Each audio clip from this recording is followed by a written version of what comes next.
Hi everyone, we're going to get started now. Sorry for the short delay. Just quick logistics before we begin.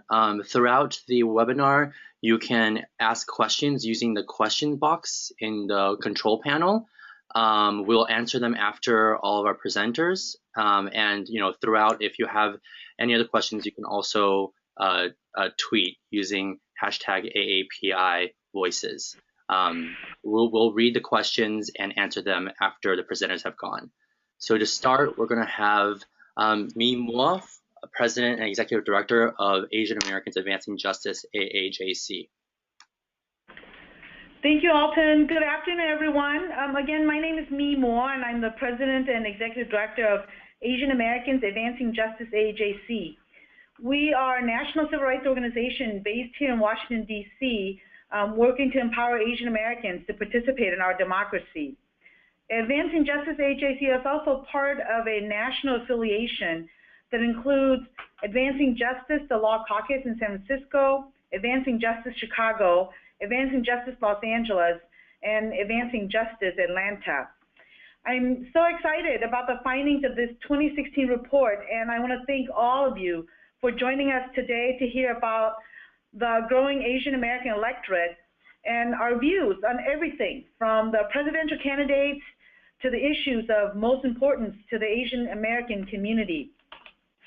The report is a result of a nationwide poll of 1,200 Asian American voters and the joint efforts of Advancing Justice AJC, APIA Vote, and the AAPI data.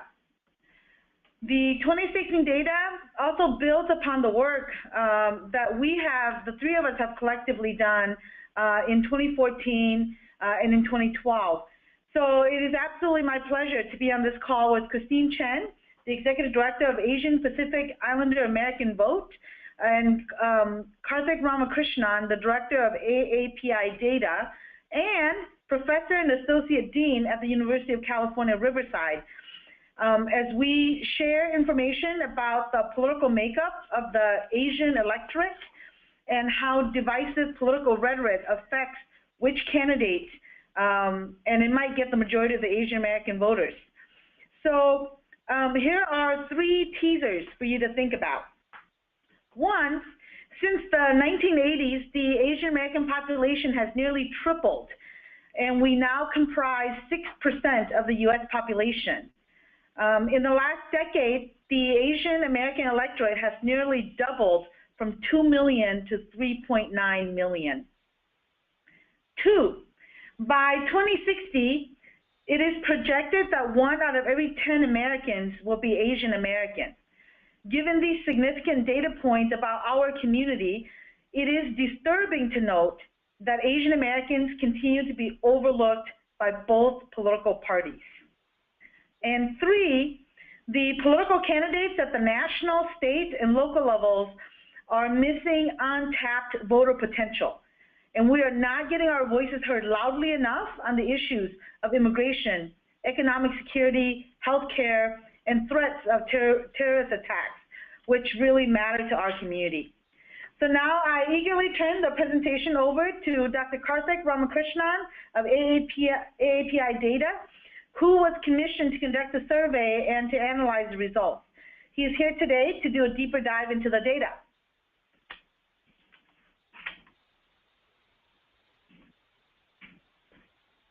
Great, thank you, Mi. And hopefully you guys will be able to see the slideshow. So let me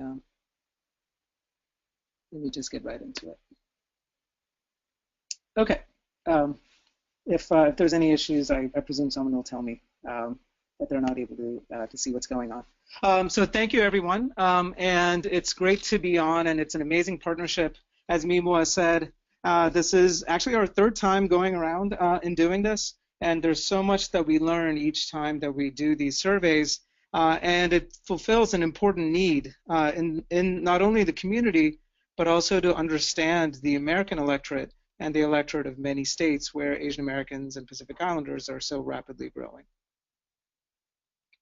So in terms of the key takeaways from the survey, one is that voter enthusiasm is significantly higher than it is in 2014.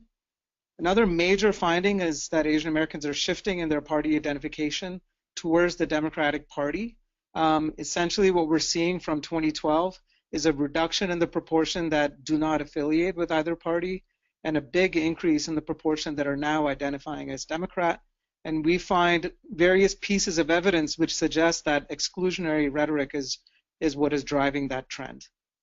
On the presidential race, we find that Hillary Clinton has the most net favorability, while Donald Trump is viewed very unfavorably. This is the first time that we have in-language national polling data on where Asian Americans stand on the presidential candidates. We find that a large proportion still have no opinion on Bernie Sanders, and many GOP candidates are viewed unfavorably this year. And this highlights the challenges for a party that since 2012 was trying to do outreach to Asian American voters, but we've had a context of pretty strong anti-immigrant and anti-Muslim rhetoric in the last year, and we'll show evidence that that seems to be shifting opinion among voters. On congressional races, Democrats hold a nearly 2-to-1 advantage over Republicans in Senate races, and this advantage is even greater in House races. We have some interesting information about the California Senate race, where mentioning that Kamala Harris is half Asian American produces a significant shift in voter opinion towards Kamala Harris. So that's an interesting finding, and looking at multiracial Asian Americans in particular. We also find that ethnic media is an important source of political information, and there's some interesting and important findings that come up with respect to young Asian Americans. And then finally, when it comes to issues, Asian Americans tend to favor the Democratic Party on many key issues, with the one exception being terrorism. The methodology, as me mentioned, is 1,212 telephone interviews. Overall margin of error is 3%. It was conducted just about over the period of 1 month, and just concluded a week ago. And it's a combination of landline and cell phones. And what we have are the 6 largest national origin groups: Asian Indians, Chinese, Filipino, Japanese, Korean, and Vietnamese. I listed them there in alphabetical order. And these account for about 75% of the Asian American electorate. There are limitations given cost and given the timing. We didn't capture many of the smaller groups that we've been able to capture in the past. The margin of error per group ranges from 6.5% to about 7.5%. We also were fortunate enough to be able to oversample in Nevada and Virginia. And we have data, if you look at our report, where we report out results for those states. That will increasingly be important as we head into the general election, because these are key states for the presidential race. The data are weighted by ethnicity and gender, state of residence, education, and nativity. This is using the citizen voting age population as the benchmark to be able to weight according to these data. Just to give some background, Mia's already gone over this, so I'm not going to go into it too much more. And I'll just get right to the results. So first, looking at the mood of the Asian American electorate. First, when it comes to presidential job approval, we find that Asian Americans across the board approve of the way that Barack Obama is doing his job. Nationally, the figures are much closer to 50% among the general population. We find that support is at 2/3. So pretty significant difference. And among groups, the highest levels of support are among Asian Indians and among those among young Asian American voters, 18 to 34. Next, we asked different questions about favorability. So one, we asked about favorability with respect to the parties, and we see a big difference in terms of how Asian Americans view the Republican Party as opposed to the Democratic Party. The Republican Party has a net unfavorable rating, whereas the Democratic Party has a pretty strong and significant positive favorability rating. And we can talk more about that in the Q&A in terms of what might be driving that. But we do see some changes that have been happening in the last 2 years and in the last 4 years when we've asked this favorability question. If you look at favorability by age, gender, and state, generally the pattern holds. But one of the key things you'll see time and again is when you look at younger Asian American voters, and it's so important to pay attention to this. There's a lot of research which suggests that the kind of party you lean towards when you are in young adulthood will play a powerful role in terms of what will happen in the future. And this 18 to 34-year-old population is predominantly native born, and they are predominantly in favor of the Democratic Party and not in favor of the Republican Party. So this should be a big flashing warning sign to the Republican Party if they want to capture this rapidly growing population and one of the fastest growing segments within this population when it comes to the voters. Next, we asked about candidates. First, we asked about Barack Obama just to get a baseline. And you see that, that the favorability ratings are very close to the job approval ratings for Barack Obama. So about 2/3 have a favorable view, and just a little over 1 in 5 have an unfavorable view. It's almost the mirror opposite when you look at Donald Trump. So 61% have an unfavorable opinion, whereas only about 20% have a favorable opinion of Donald Trump. And if you look at the favorability on Trump, especially among 18 to 34-year-olds, 86% have an unfavorable view of Donald Trump. Only 9% have a favorable view of him. Donald Trump's unfavorability is also quite high among female voters, as you can see, 69% unfavorable. Next, looking at Clinton and Sanders, we find that Hillary Clinton has the highest net favorability among any of the candidates that we asked about, 62% in favor, 26% unfavorable. Now that's a big contrast to national survey data, which shows the unfavorability-favorability split as essentially even in the American electorate. Among Asian Americans, it's a strong net favorability for Clinton. Sanders, too, has a net favorable rating, although what he struggles with is a relatively high proportion of people who have not formed an opinion of him. So even though Sanders might be advertising heavily, he may not be advertising heavily among Asian American voters who still don't know enough about him. Next, looking at the Senate and the House, the kind of patterns we see are very similar. So in the Senate, the generic ballot, Democrats are favored over Republicans by about a 2-to-1 ratio. And if you look at the report, we have data on particular states where we have the oversamples in New York and Nevada, for example. Now in California, we had the opportunity because of the large sample size in California, so about 1/3 of the Asian American electorate lives in California. We did a split sample.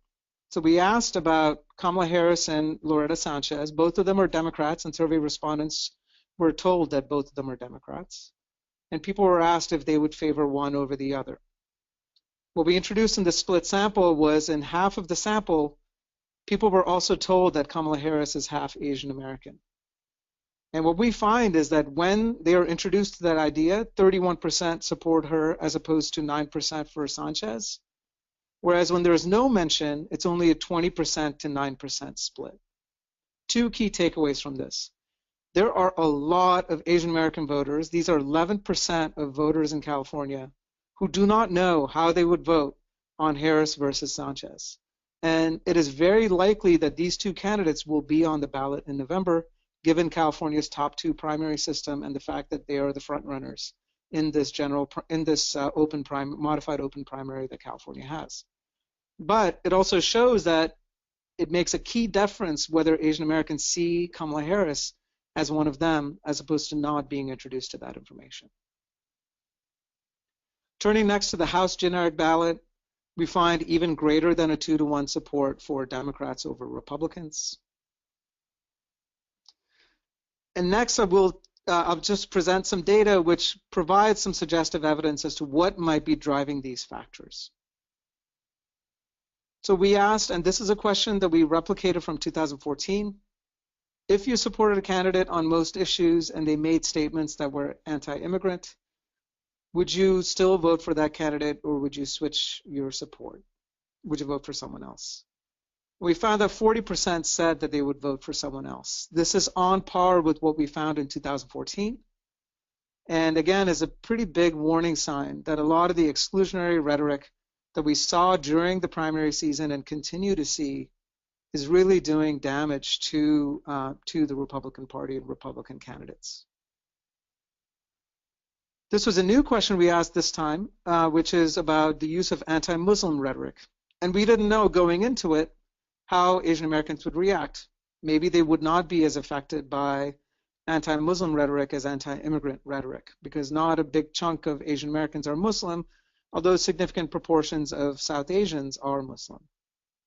And we found a similar magnitude effect. 43% say that they would vote for someone else if the candidate engaged in anti-Muslim rhetoric. Next, turning to some of the most important issues facing Asian American voters. We find that the most important issues are similar to what we found before, like education and healthcare, but the threat of terrorist attacks is also registering as a pretty significant concern. Jobs in the economy, security of retirement, gun control, Social Security, and the environment. This is important because many people might think of Asian Americans as only caring about particular issues, like, say, race and immigration. But there are other issues that come to the fore, and we'll dig deeper into some of these extremely important issues. Before we do that, we also asked whether they tended to favor the Democratic Party or the Republican Party as doing a better job on these issues. And we find that Asian Americans give the upper hand to Democrats in nearly all of these cases. The one exception is the threat of terrorist attacks, where they give about equal credit to Republicans as to Democrats as doing a better job on that issue. We also asked about healthcare and college affordability. As you'll recall, education and healthcare are the top two issues for Asian American voters.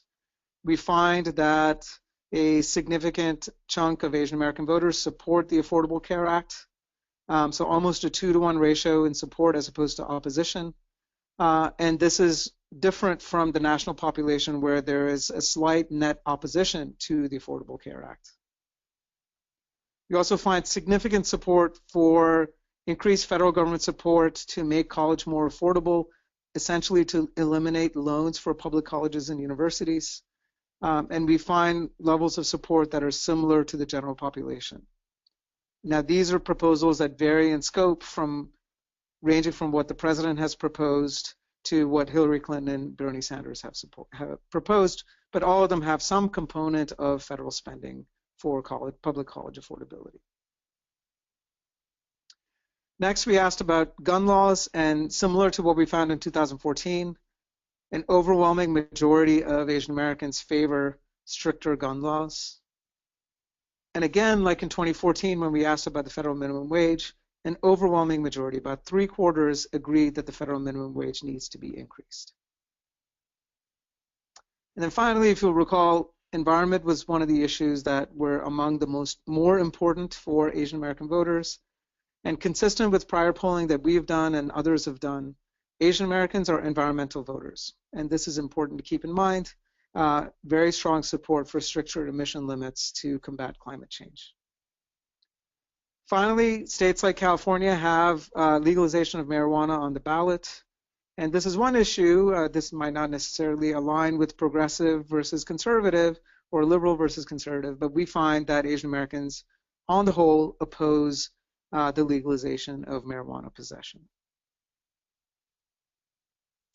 Finally, this is not looking as much in terms of issues, but we asked a question that we have asked ever since 2012, and even prior to that in 2008 with the National Asian American Survey.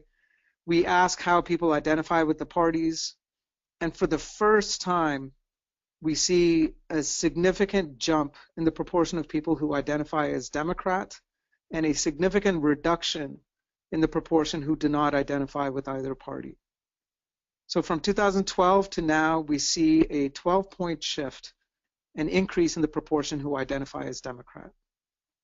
Now, we can't prove conclusively why the shift has occurred, but it stands to reason that given all the anti-immigrant and exclusionary rhetoric more generally coming from the Republican Party, that it might be crystallizing opinion among Asian American voters who tended to lean Democrat. In fact, where we see some of the greatest motion is among those who are independents, so the anti-immigrant rhetoric seems to play especially strongly among independents and among people who lean Democrat and identify as Democrat already. So that's probably what is strengthening the party identification in the last 4 years. Finally, we asked about where people get their sources of information from. And what we find is that television still reigns supreme when it comes to getting information about politics. But internet and social media is going up. So it's increasing each time we ask this question. Newspapers, friends and family, radio, and then community leaders round out the list. There are some significant age differences that you'll see in the report. So television and newspapers are not very important at all among young Asian American voters, and internet and social media is very important for these groups. When it comes to language and ethnic media versus mainstream media, we find that among Chinese Americans and Vietnamese Americans in particular, ethnic media is very important, but it is also important among Korean Americans. For the other groups, ethnic media is less important, but it's not insignificant. And we have data on this in the appendix to our report. Finally, I'll mention voter enthusiasm and contact before turning it over to Christine Chen. So one of the findings that we used to tease this survey is to see the big jump in voter enthusiasm.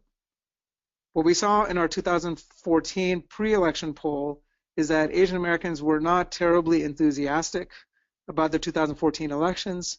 And in fact, if you look at the 2014 turnout data, it was an especially low turnout year, not only for Asian Americans, but also other communities of color. So we feel pretty good about the enthusiasm rating heading into the election as an indicator of how turnout will shape in the election when it actually occurs in November. And what we find is that 51% of Asian Americans say that they're more enthusiastic about this election compared to prior elections. So that is a very hopeful sign when it comes to turnout. But we know that enthusiasm is not the only thing that matters for turnout. And the one thing especially to keep in mind here is that we are talking about registered voters here. Contact also matters, and even among registered voters, we find that most of them are not being contacted. And they're not being contacted by either of the parties and also by community organizations. What this suggests, and these results are very similar to what we found 2 years ago. What this suggests is that even though there are investments happening by the Democratic Party, by the Republican Party, by nonprofit and nonpartisan community organizations, these investments essentially are only keeping up with the need for contacting with our community. If you look in the context of how rapidly we are growing, every presidential year we add about 600,000 voters and about 1 million registered voters. So these investments are barely keeping pace with what needs to happen, and much more investments need to happen in terms of voter outreach. I'll turn it over to Christine Chen, who will talk about some of the voter outreach efforts that are underway and the need for more investments in voter outreach. Great. Thank you very much, Karthik. Good afternoon, everyone. API Vote is a national organization who works with local partners to increase voter engagement and civic participation on the local, state, and national level. As you can see, there's a lot of excitement and useful insights about this important base of voters. This is the 4th survey we have commissioned, and we believe that this information is crucial to correctly framing the narrative about Asian American voters and provides a blueprint to nonprofit, nonpartisan groups and the political parties and campaigns on how best to engage with them. What this means is opportunity.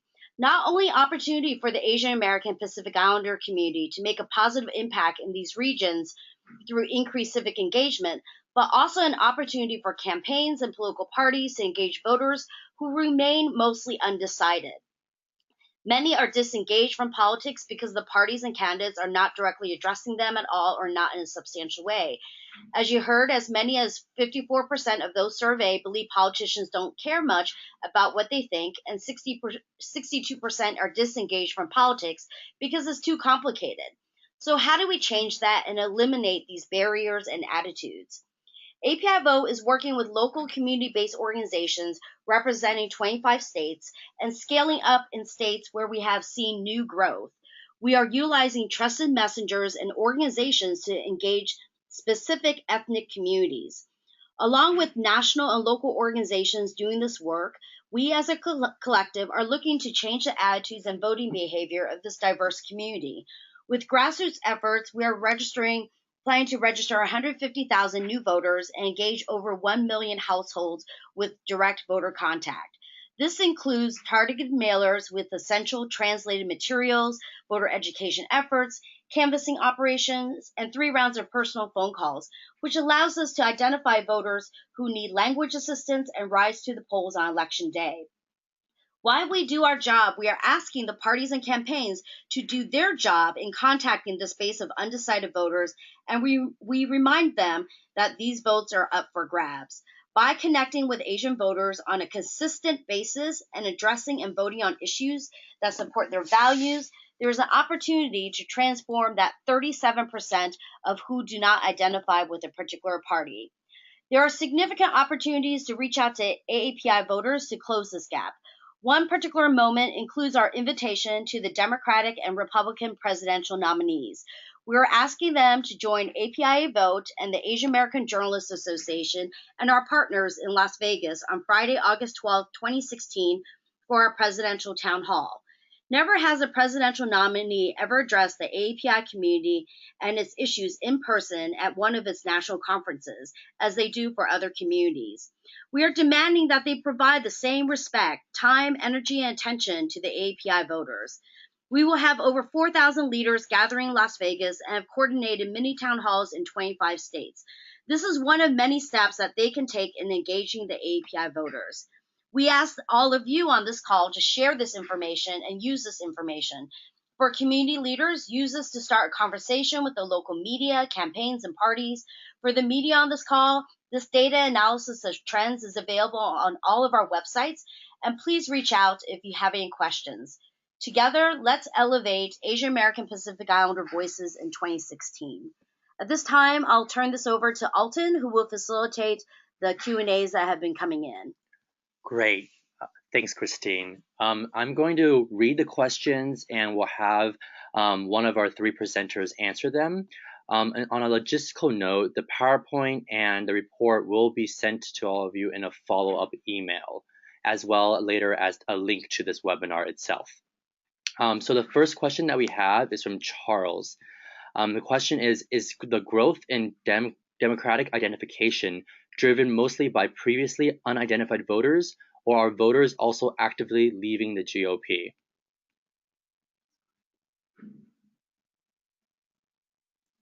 So this is a great question, and we can only do this in a suggestive way. The reason why I say this is it's not that we followed the same voters. So in technical terms, this is not a panel study, which is extremely expensive to do because it's very hard to recontact people, especially after 2 years and even 4 years. But what we can do is when we look at Republican Party identification, there's a slight decrease, but it is not statistically significant. So it goes from 18% to 15%. That is well within the survey's margin of error this time around and even last time around. So what the data seem to suggest is a crystallizing of attitudes among those who were leaning Democratic before, now starting to identify themselves as Democrat. Thanks, Karthik. And just a reminder to everyone that you can ask a question using the control panel, and we will read your question. The next question comes from Andrew, and he asks, do you recommend we use this data to establish voter engagement strategies for specific states? Hi, this is Christine from API Vote. Yes, definitely. I think a lot of the information here can really provide you strategies in terms of specific states, but also even in general with all Asian American Pacific Islander voters, just because the contact rate and the level of engagement is just overall very low. But there is a lot of interesting information, specifically with the ethnic communities, that you could do some targeted strategies as well. Great. The next question comes from both Ali and Ryan, asking what was the voter enthusiasm rate among Asian American voters compared from this year to 2012 or even 2008? Karthik? That is a good question. You know what? One thing I'll do in the meantime, or maybe other folks on the call, I believe, so API data was not involved in the 2012 pre-election survey, but if someone can look that up, maybe that could be a useful basis of comparison. Generally speaking, one of the things we note in this report is when you see this greater enthusiasm, it's unclear whether it's just this part of this regular cycle between midterm and presidential, or if there's something unique this year. So we will look this up in the course of our call and get back to you on that. Great question.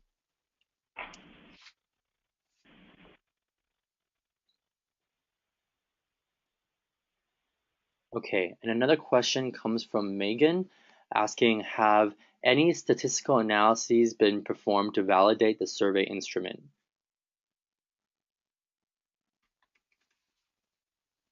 Karthik? So that, I mean, it's unclear what the question means in terms of validating the survey instrument, so maybe we can have a follow-up remark on the online. I can't see the online comments. I mean, essentially, the methodology that we use, there's different kinds of issues when you think about Asian American voters and trying to sample them. So, and there are some known limitations of the kind of surveys that we do. So one is we use listed samples of registered voters and their classifications by these ethnic groups. Pew put out a statement which about a week ago, and it's one part of it is true, is that if you're going to do a random digit dial of the Asian American registered voter, or even just the Asian American population, to then get Asian American registered voters, it's going to be extremely expensive, because we are about something like 4% of registered voters in the country, and we're 5% of the population. So it becomes extremely expensive to do. In terms of the instrument itself, we replicate, a lot of these questions are replicated from other surveys done by sources like Pew, like Quinnipiac, like CBS, and we provide those comparisons wherever possible. So the actual instrumentation has been used by mainstream surveys, including these media surveys, as well as the American National Election Study, for years, if not decades.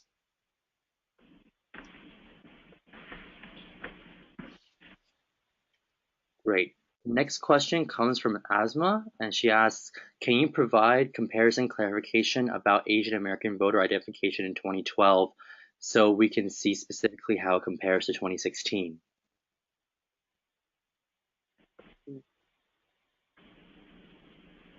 Yeah, so on that, I found, I can't just see it on my computer because I'm using this as presenter mode, but I'm finding it on my phone, and so I'll look at that enthusiasm data. But I think maybe someone from AJC or API Vote, this is the Lake Research Partners poll from 2012, and I have a top line PDF here, so maybe that's something that people can send out.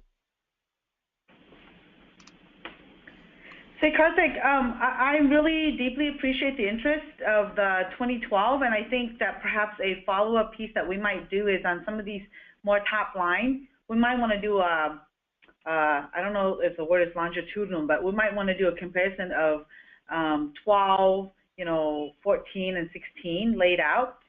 So I think in your narrative in the report, you do that, but we don't have it represented graphically.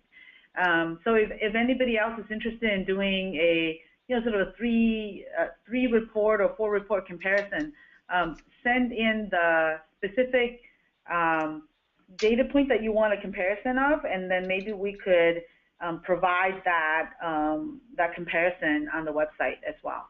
So one thing I see just right now on the enthusiasm question is it's similar in 2012. It looks like it's 50% more enthusiastic, 25% less enthusiastic.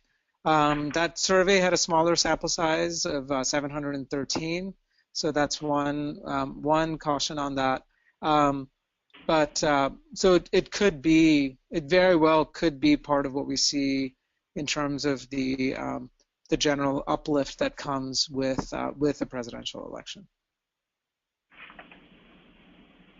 Great. We have another question from Renee asking for clarification on the methodology. It seems the 6 largest national origins in the survey do not correspond to the share of each Asian population in the US Census. Does that impact the results of the survey? So it's important to note that these survey data are weighted. So the weightings are, in terms of these national origin groups, is not only what they look like in the country.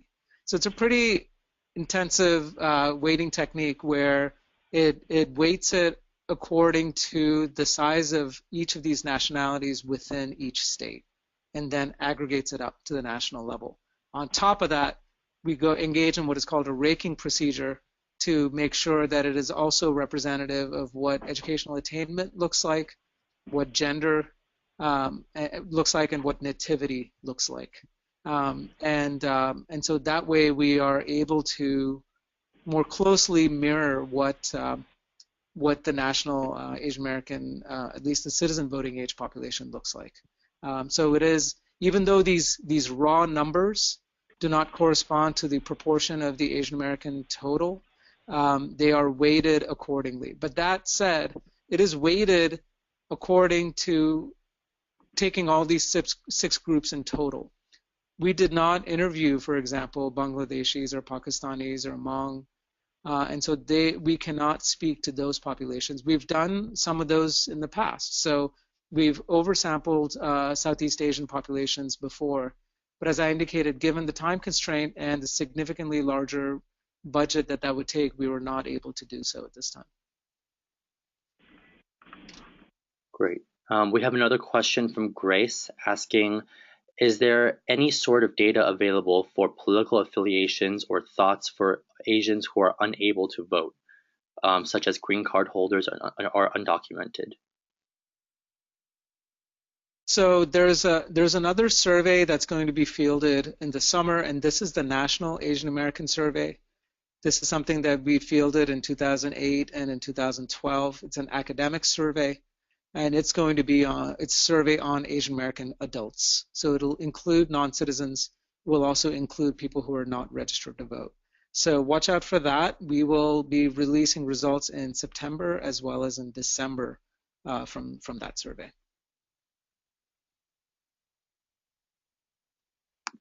Great. Another question comes from Annie asking, did any specific demographic have significantly different views than the others? Example, Chinese versus Filipino or another ethnicity. So we indicate in the report some of the instances where there are these differences. So for example, when it comes to approval of Barack Obama, favorability towards Obama, Asian Indians are have the highest of any of the groups. As you'll note, with the margins of error with these smaller sample sizes, it's much harder to talk about differences across groups. But among Chinese Americans, we find some evidence. For example, I believe on the I'll go back on the anti-Muslim rhetoric. Chinese Americans were not as responsive to that. I'll just go back. Right.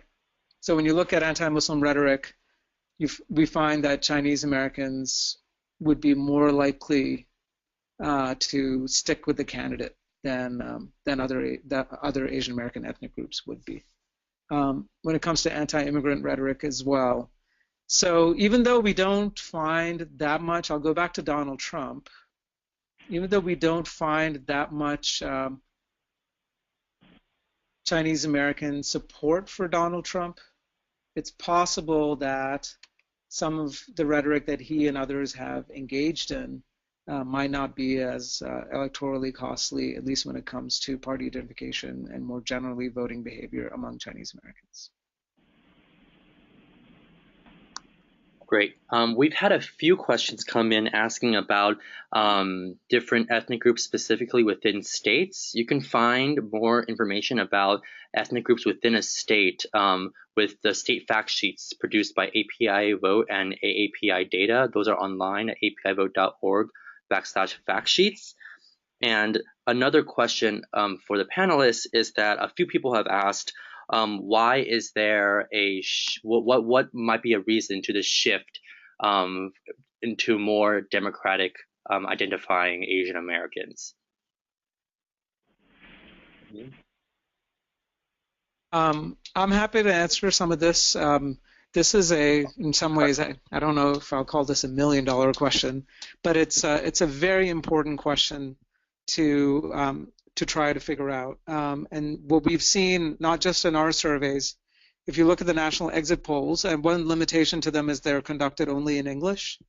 If you look at the presidential exit polls over the last 20 years, there's been a massive shift from about 1/3 voting for Bill Clinton in 1992 to nearly 3/4 voting for Barack Obama in 2012. And I and other political scientists have written about this, and it seems like a combination of pull factors. So Bill Clinton and what he did during his presidency, what the Democratic Party did during that presidency in terms of outreach to Asian Americans, providing opportunities for Asian Americans to hold appointed office. A lot of people cut their political teeth, as it were, during the Clinton era. So that helps account for some of that. And then you see a rise in exclusionary rhetoric and policies, especially in the post-9/11 period. So among South Asians, you see a pretty strong reaction against many of those policies.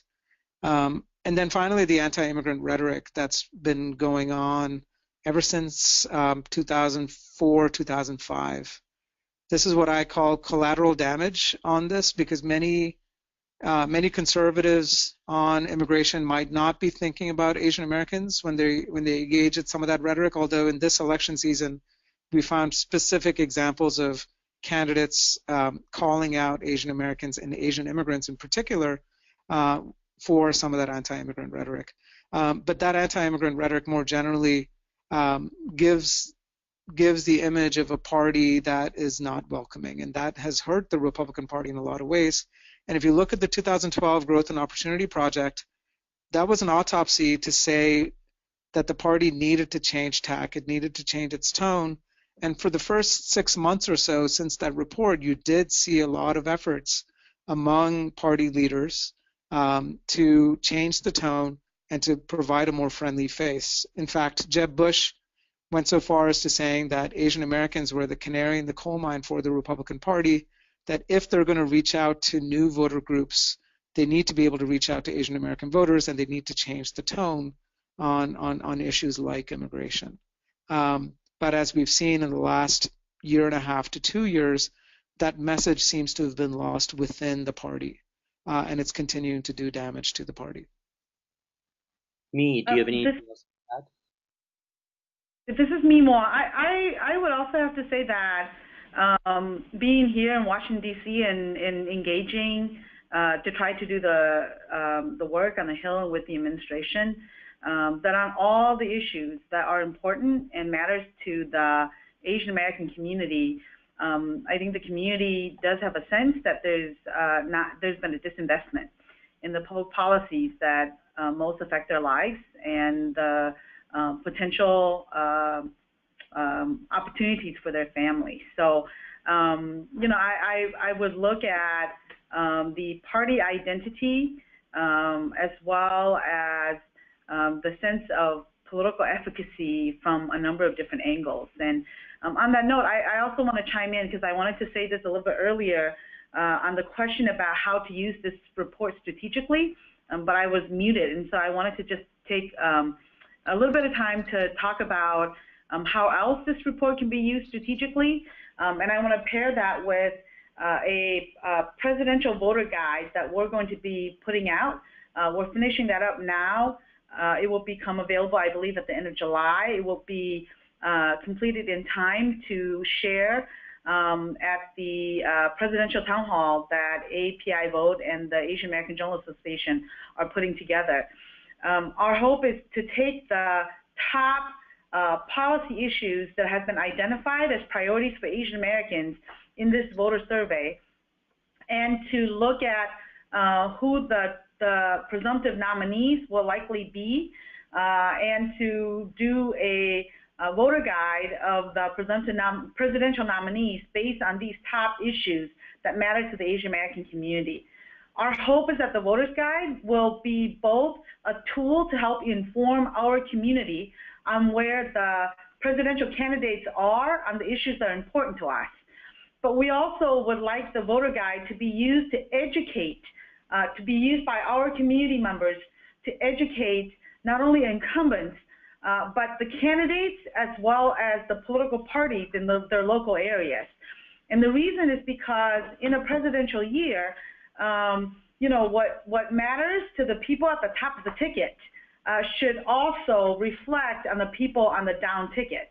And so we believe that by providing the presidential voter guide on the issues that are most critical to the Asian American community, it will give you, our community partners, an opportunity to take the responses and the positions of the top of the ticket and go question the people down the ticket, whether it's your member of Congress or your United States Senator candidate, or the political parties in your local areas, to say, this is what the top of the ticket stands on these issues. Where do you stand on this issue? So we're very excited about that, and we look forward to sharing the presidential candidate voters guide with all of you. In the interest of time, we're just going to take two more of these questions. So unfortunately, if we haven't been able to reach all of your questions, please reach out to us with them. One question is from Renee asking, from the results of your survey, is there an indication that Asian Americans will be supporting Hillary Clinton in greater numbers than President Obama in 2008?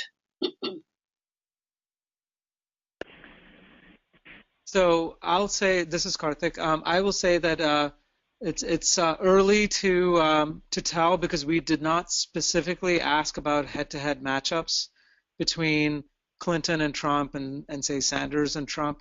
That is something that will happen in surveys that happen closer to the general election. But if we look at candidate favorability for Clinton, it tacks very close to candidate favorability for Obama. But in terms of what turnout would look like and what the vote share will look like, it's a long way between now and November. But one thing that we do, that will probably remain true, is that anti-immigrant rhetoric and exclusionary rhetoric is not a way to win over Asian American voters, and it might lead to even greater support for the Democratic presidential candidate in 2016 than what we saw in 2012 and in 2008. This is me, Mo. One note of caution I would say is that these favorability numbers should not give either the Republican candidates heartburn, nor should it make the Democratic candidates feel like they're home free. What these results show is that there has been a tremendous amount of disinvestment in outreach to this community, and that between now and November, while the numbers may demonstrate that the community is leaning in a particular direction, turnout will be the turnout is going to make the difference between who takes the White House and who controls the Senate and who controls the House of Representatives. And I believe that there's ample opportunity between now and November for both incumbents, political candidates, as well as political parties. Plenty of opportunities for them to do outreach and to invest in the AAPI community. And anybody who fails to take advantage of the opportunity, I believe they will do so at their own peril. Great. And the final question here is from Andrew asking, what is the response from other key AAPI community organizations on the low contact rate by community orgs compared to political parties and or candidates? What can local organizations do to increase this contact rate? Hi, this is Christine from API Vote. So in the coming months, we will be unveiling more tools and webinars. So that way, for individual organizations that are interested in just even incorporating voter registration and voter education into your everyday activities, we are going to be providing training on how you could go about doing that. If any specific individuals or organizations are interested in doing something in your region, we can also link you up with existing infrastructures and work that is being done in the 25 states. And if it's a state that we haven't done work in yet, we'll be gladly to help you build up your capacity to do that as well. But overall, 2016 is going to be the largest mobilization effort of the AAPI community that we've seen from the nonpartisan efforts. And we're really challenging that the partisan campaigns and candidates and the parties also increase their engagement. So we can actually say overall, this is the largest mobilization. And once again, a lot of it also goes back to the lack of resources that is also going into the nonprofit community and ensuring that more of this voting base is actually being engaged and registered. Great. Thank you, everyone. That's the time we have for today. We will follow up with an email to all of you who were on the webinar with the PowerPoint and the report itself. And if you have any other questions, or if we couldn't get to your question because of time, please reach out to us. So thank you all for joining our webinar today. Have a good afternoon.